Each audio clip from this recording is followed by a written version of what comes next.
Online चल रही class में बीए प्रथम वर्ष के विद्यार्थियों का स्वागत। आप सभी बच्चों ने अब से पूर्व भी संधियों के विषय में पढ़ा होगा। संधि कितने प्रकार की होती हैं, संधि करने से पूर्व उसकी क्या क्या शर्त होती हैं और संधि का हमारे जीवन में क्या महत्व है। क्या संधियों के व्याकरण के माध्यम से ही पढ़े और वो बोझ लगे, अभी तो इसका व्यवहारिक कोई उपयोग हो सकता है।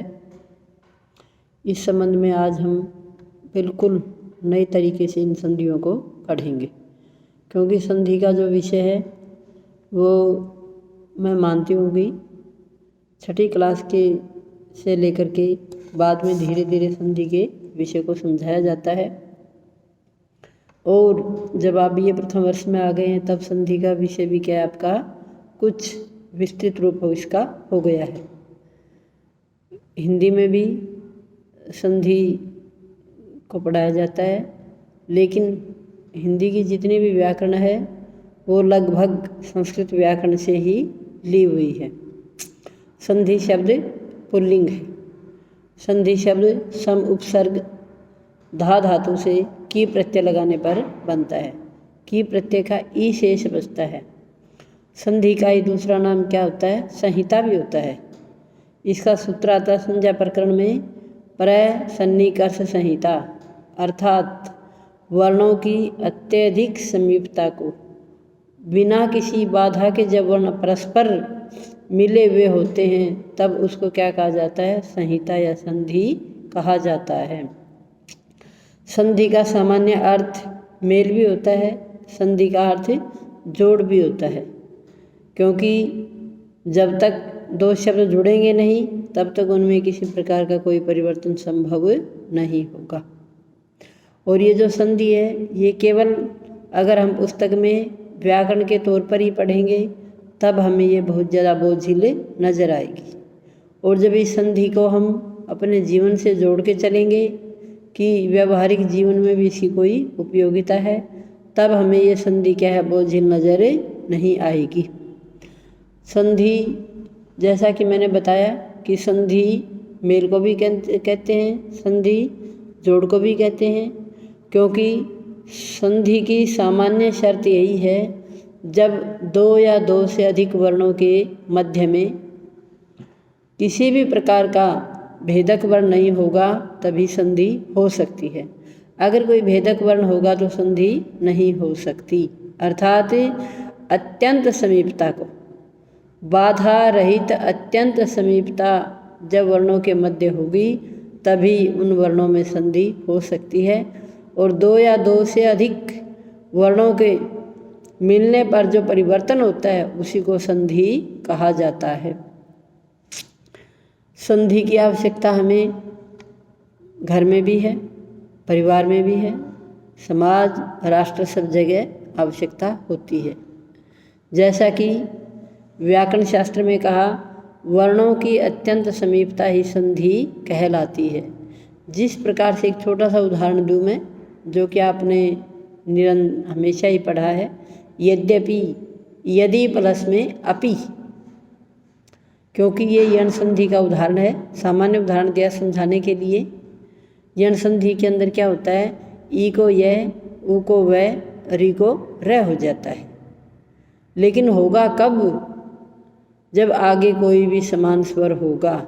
असमान स्वर हो, कोई भी नहीं, सॉरी, असमान स्वर होगा तभी क्या होगा, इन वर्णों के स्थान पर ई के स्थान पर य, उ के स्थान पर व और री के स्थान पर र होगा, लेकिन इनके बीच में कोई भी बाधक वर्ण नहीं है। या जिस प्रकार से तथापि, तथा प्लस में अपि, यहाँ तथा शब्द है, बाद में क्या है, अपि है।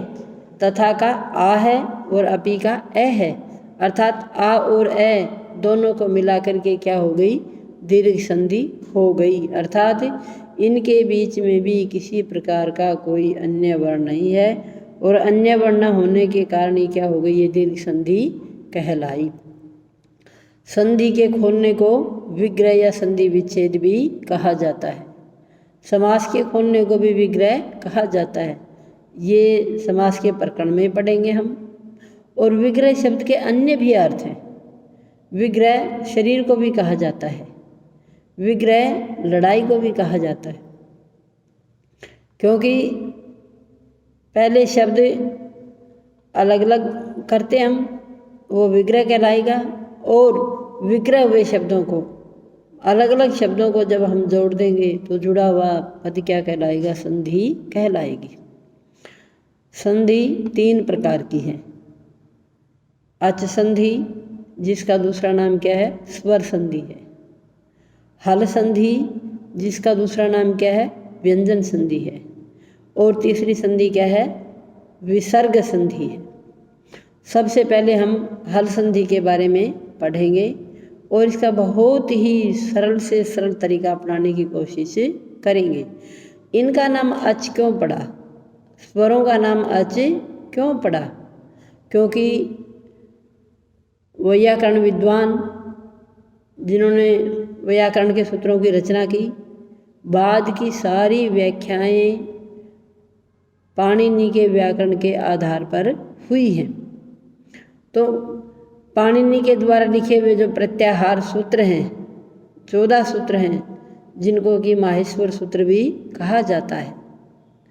इन सूत्रों में, क्योंकि हमारे ऋषियों के हमारे लिए बहुत बड़ी खोज है कि हम इतने बड़े वर्णमाला को कुछ ही सूत्रों के माध्यम से समझ जाते हैं।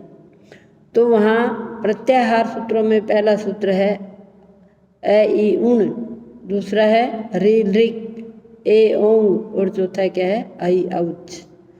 तो आई उण के ऐसे लेकर के आई औच के च तक जितने भी बीच में वर्ण आए, हलंत वर्णों को छोड़ करके, अर्थात आधे वर्णों को छोड़ करके, स्वर कभी आधे नहीं होते, व्यंजन वर्णी क्या होते हैं? आधे होते हैं। वो गणना में सहायक होते हैं। जब हम प्रत्याहार बनाते हैं, जैसे अच भी क्या एक प्रत्याहार है। प्रत्याहार का मतलब होता है संक्षेप करना।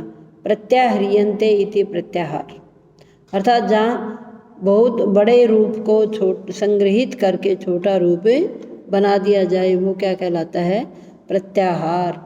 तो इन 4 सूत्रों का जो संक्षेपित रूप है वो क्या कहलाया? अच से लेके च तक अच प्रत्याहार कहलाया। और इस अच का ही, क्योंकि अच का ही दूसरा नाम स्वर है, इस अच में ऐसे आ का भी ग्रहण हो गया, ह्रस्व ई से दीर्घ ई का भी ग्रहण हो गया, ह्रस्व उ से दीर्घ उ का भी ग्रहण हो गया। इसी प्रकार इसके अंदर अंग ए, ये 2 नहीं लिए, लेकिन वो भी क्या है? स्वरों में जिनकी गणना होती है। संस्कृत भाषा में स्वरों की संख्या 13 है, और जबकि हिंदी में क्या कर दिए? स्वर 11 कर दिए।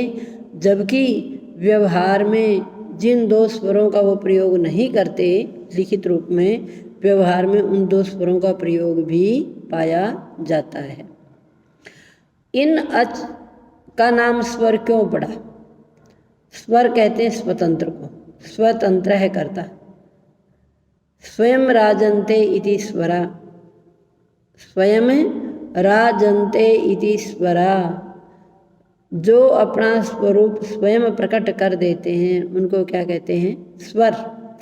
अर्थात जिन स्वरों को अपने आप को प्रकट करने के लिए अन्य किसी भी वर्ण की सहायता नहीं लेनी पड़ती, उनको क्या कहा जाता है? स्वर कहा जाता है। अर्थात स्वयं ही अपने आप को प्रस्तुत करने में जो समर्थ हैं उनको स्वर कहा जाता है। स्वर संधि 8 प्रकार की है, जिसमें यण संधि, गुण संधि, वृद्धि संधि, दीर्घ संधि, पूर्वरूप, पररूप, प्रकृति भाव और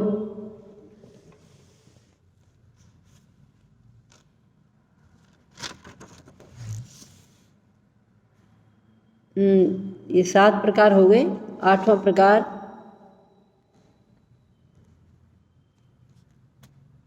वो बताती हूँ आपको।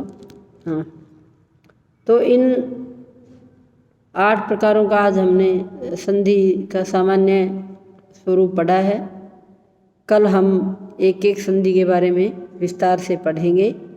तब मैं आपको इन संधियों के सूत्रों की व्याख्या और संधि बनती कैसे है, इन सूत्र सहित इनके बनाने के तरीके को समझाऊंगी। तब तक के लिए धन्यवाद।